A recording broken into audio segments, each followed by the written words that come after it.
This is probably one of the most baffling cases out there. Joshua Maddox was 18 years old when he told his sister he was going for a walk and never returned home. The surrounding area was thoroughly searched and brought forth nothing. Reportedly, his family believed that the young musician was just off living a nomad lifestyle and would return home someday, maybe with a wife and kids. But tragically, this was not the case. 7 years after Joshua disappeared, his body was found less than a mile away from his home, stuffed in the chimney of an abandoned cabin in the woods. Joshua was found in the chimney in like a fetal-like position with his knees above his head. When Joshua was found, he wasn't wearing any clothes other than a thermal shirt, and the rest of his clothes were found inside the cabin in a nicely folded pile. A breakfast bar that was supposed to be attached to the wall in the cabin had been removed from the wall and pressed up against the fireplace, perhaps to keep anyone from finding Joshua or to keep Joshua from getting out. The police department's official story was that Joshua was trying to get into the cabin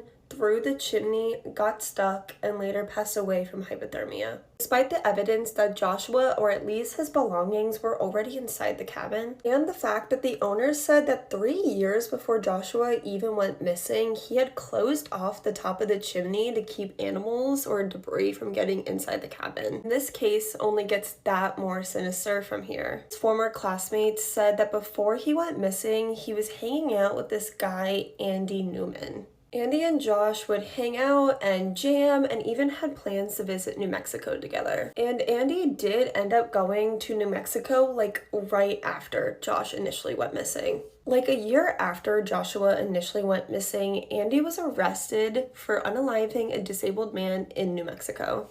And once arrested, Andy actually confessed to unaliving another woman. But police already had someone in custody for that crime and decided not to pursue Andy even though he confessed and knew where her body was. And the charges against Andy for that other unaliving in New Mexico were also later dropped.